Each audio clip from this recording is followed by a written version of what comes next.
Okay, so meron lang po akong sasagutin na comment na nabasa ko. Sabi dito, ako po ay magre-resign na.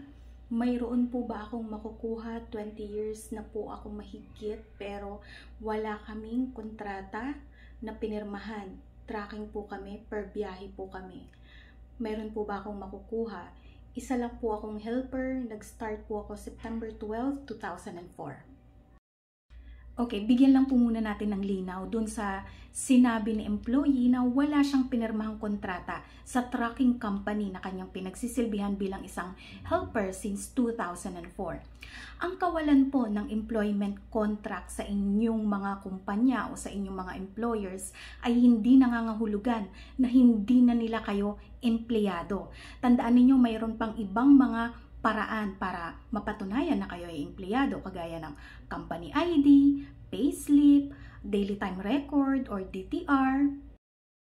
So kung sasabihin po sa inyo na wala kayong laban kung sakaling magsampa kayo ng demanda kasi wala kayong pinirmahang kontrata, huwag po kayong maniwala.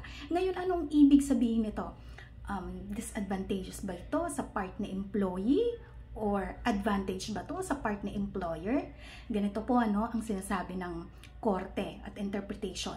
Kapag wala kang pinirmahan na kontrata bilang isang employee sa inyong kumpanya, ang ibig sabihin nito, sa unang araw ng iyong engagement, ikaw ay isang regular employee. So ibig sabihin, advantage pa sa part na empleyado na wala siyang pinirmahang kontrata, hindi ba? Nakakapagtaka, no? Bakit kaagad regular employee kung walang pinirmahang kontrata?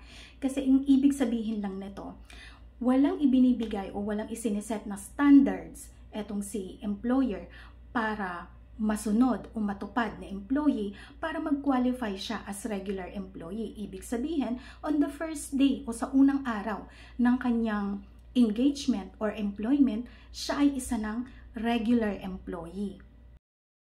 Kung mapapansin po ninyo, sa employment contracts, nakalagay doon yung standards na kailangang ma-meet na employee para siya mag-qualify bilang isang regular employee from probationary status. Kaya nga mayroong probationary period na 180 days. At ang isang probationary employee by operation of law ay nagiging regular employee sa ika-181 days na walang evaluation na naganap after the probationary period. Ngayon, kung walang ng kontratang nagsasabi sa iyo na ikaw mag-undergo ng probationary period and ikaw ay isang probationary employee during the 6-month period na yon, so on the first day na ikaw ay hinire o ikaw ay in-engage o ikaw ay nag-umpisa sa kumpanya, ikaw ay isang regular employee. Doon naman tayo sa per biyahe na sahod or per trip basis ang sahuran or salary. Okay? Hindi rin po ito nagde-determine ng status mo bilang isang employee. So kung ikaw ay per trip or per biyahe, hindi ka na empleyado, hindi po yon ang ibig sabihin nun. Per trip basis ang sahod, ibig sabihin ito lang yung pamamaraan ng pagbabayad ng sahod. Okay? So kung sa regular na kumpanya, 15.30 or every 15 days, ganon. Sa inyo, kada biyahe ang bayaran or per trip or per biyahe. Pero hindi ibig sabihin nun na hindi na kayo entitled sa mga benepisyo na nakalagay sa labor code para sa isang regular employee. So, ang ibig sabihin po nito, kayo ay isang regular employee kahit po ang paraan ng pagpapasahod sa inyo ay per trip or per biyahe. Ngayon, eto po, after 20 years na isipan na ninyong mag-resign. Okay? So, meron ba kayong makukuha dahil sa napakahabang panahon na ipinagsilbi ninyo sa kumpanya? Sadly po, ang nakasaad sa batas, kapag nag-resign ang employee, sa employee ang kusang nag-terminate ng kanyang employment with the employer, wala po siyang makukuha. Unless, yun po ang general rule, okay? Walang makukuha ang isang empleyado na voluntarily nag-resign sa kanyang kumpanya kahit pa 20 years in service na siya. General rule, Of course, meron bang exceptions? Meron, 3. Ano-ano ang mga ito? Una, nakasulat sa inyong kontrata na kapag ikaw ay nag-resign and meron kang na-render na 5 years in service or 10 years in service or 15 years in service or 20, 25, 30, meron kang makukuhang ganito. Kung nakasulat yun sa inyong kontrata, yes, may makukuha ka kapag nag-resign ka kung nasa kontrata mo. So, yun ang unang exceptions. Tandaan nyo, ang general rule, nag-resign ka voluntarily sa inyong kumpanya, wala kang makukuha. Exceptions, kapag nakasulat sa kontrata, number 1. Number 2, kapag merong nakalagay sa inyong CBA o Collective Bargaining Agreement na ang bawat nagre-resign na empleyado ay makakakuha ng separation pay o compensation o financial assistance mula sa kanilang employer.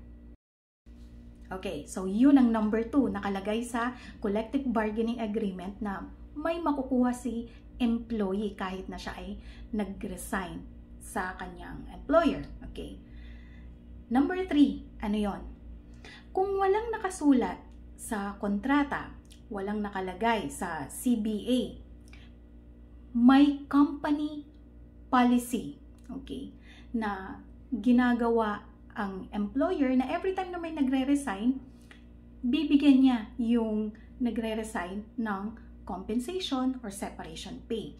Company practice ang tawag doon, or company policy, okay, nakasulat sa company handbook ninyo na ganon ang ginagawa sa inyong kumpanya. So, pwede kang makakuha ngayon. Kaya dapat alam mo rin kung ano yung company policy o yung nakasulat sa inyong company handbook regarding resignation ng mga tenured employees. Tenured, ibig sabihin yung mga matagal na nasa kumpanya. Paano kung walang company handbook? Walang nakasulat sa company handbook, walang nakasulat sa kontrata, walang nakasulat sa CBA or sa Collective Bargaining Agreement. Okay. Kung wala lahat yon, merong pang-apat pala, pang-apat. Okay. Ito yung pang-4th exception. Kung naging tradisyon na o naging gawain na ng kumpanya, okay, company practice, ito yung company practice or company tradition na tinatawag. Kung naging tradisyon na ng kumpanya na magbigay ng separation pay sa bawat empleyadong nagre-resign sa kanilang kumpanya na may 5 years in service, 10 years in service, or 15, 20, 25, 30 years in service, then makakakuha ka bilang isang empleyado na nag-resign sa inyong kumpanya kung ma-meet mo yung requirements as long as ito ay maituturing na company practice or company tradition. Ngayon, paano ba natin masasabi na company practice na to or company tradition? Well, base sa mga desisyon ng korte, masasabi natin na company practice na to, kahit hindi nakasulat sa company handbook, nagiging company tradition na ito kapag ginagawa na ito for 3 years and above. So, nagiging company practice na siya. Then, pwede mo na itong i-claim na benepisyo. Yun nga lang, sa part mo bilang isang employee, kailangan mong mapatunayan na naging company practice na nga ito. Okay? Na ginagawa na ito for 3 years ng kumpanya sa mga nagre-resign na empleyado.